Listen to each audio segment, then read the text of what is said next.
বৃষ্টি ও পাহাড়ি ঢলে শেরপুরের ঝিনাইগাতির ৩৪৫ হেক্টর আমন ধানের আবাদ সম্পূর্ণভাবে ও আংশিকভাবে ৫৪৫ হেক্টর আমন ধানের আবাদ ক্ষতিগ্রস্ত হয়েছে। আলোচনাতে শেরপুর থেকে যুক্ত হচ্ছেন সহকর্মী মেরাজ উদ্দিন। মেরাজ, আমন ধানের আবাদ তো ব্যাপকভাবে ক্ষতিগ্রস্ত হয়েছে, এ বিষয়ে কৃষকরা কি বলছেন? কৃষি বিভাগ থেকে তারা কোনো পরামর্শ কি পেয়েছেন? বান্ডেল থাকলে প্রতি সেনমানিতে টাকা বাঁচবে। বিকাশ সেনমানি বান্ডেল কিনে জিতুন প্রতি লেনদেনে। হ্যাঁ, আপনি যে কথা বলতেছিলেন, আমাদের শেরপুর জেলার সীমান্তবর্তী ঝিনাইগাতি উপজেলার মহারশী নদীর বন্যা নিয়ন্ত্রণ বাঁধ ভেঙে কিন্তু আসলে লোকালয়ে এবং নিম্নাঞ্চলে পানি প্রবেশ করার ফলে এখানকার যে রূপা আমন, এই রূপা আমন কিন্তু ২০০০ হেক্টর জমির রূপা আমন তলিয়ে যায়। কিন্তু গত ৪৮ ঘন্টায় ২ দিনে কিন্তু বৃষ্টিপাত না হওয়ার কারণে পানি কমে যায় এবং অনেকটা সার্বিক বন্যা পরিস্থিতির উন্নতি লাভ করে। এতে করে কিছু এলাকা আমন ধানের আবাদ ইতিমধ্যে কিন্তু জেগে উঠেছে। পাশাপাশি আমরা কৃষি বিভাগের কর্মকর্তাদের সাথে কথা বলেছি, তারা যেটা জানিয়েছেন যে এখন পর্যন্ত ৩৪৫ হেক্টর আমন ধানের আবাদ সম্পূর্ণ নিমজ্জিত এবং ৫৪৫ হেক্টর জমির আবাদ আংশিক নিমজ্জিত রয়েছে। পাশাপাশি আমরা কৃষকদের সাথে কথা বলেছি, তারা যেটা জানিয়েছেন যে গত বছরও তারা কিন্তু আসলে এই এলাকার কৃষকরা সম্পূর্ণভাবে এই আমন মৌসুমে কিন্তু পানি ওঠা এবং তাদের সম্পূর্ণ ফসল ধ্বংস হয়ে যায় এবং নষ্ট হয়ে যায়।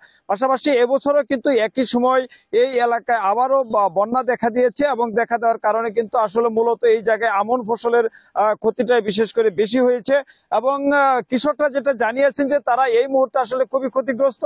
পাশাপাশি তারা যে বিষয়টা জানিয়েছেন যে আমাদের কৃষি কর্মকর্তারা জানিয়েছেন যে সকল আমন ধান পানির নিচে তলিয়ে গিয়েছিল এবং জেগেছে, সেই সকল আমন খেতে ইতিমধ্যে কৃষকদেরকে পানি ছিটানোর জন্য পরামর্শ দেওয়া হয়েছে। পাশাপাশি যে সকল এলাকায় ইতিমধ্যেই আমন ধানের আবাদ নষ্ট হয়ে যাচ্ছে, এখানে বলন পদ্ধতি আছে আমাদের এই শেরপুর জেলা অঞ্চলে, যে বলন পদ্ধতি আমন ধানের চারার এই বলন পদ্ধতি চারা সংগ্রহ করে সেই সকল এলাকায় আমন ধান রোপণের জন্য প্রস্তুতি গ্রহণ করার জন্য কৃষকদেরকে পরামর্শ দেওয়া হয়েছে।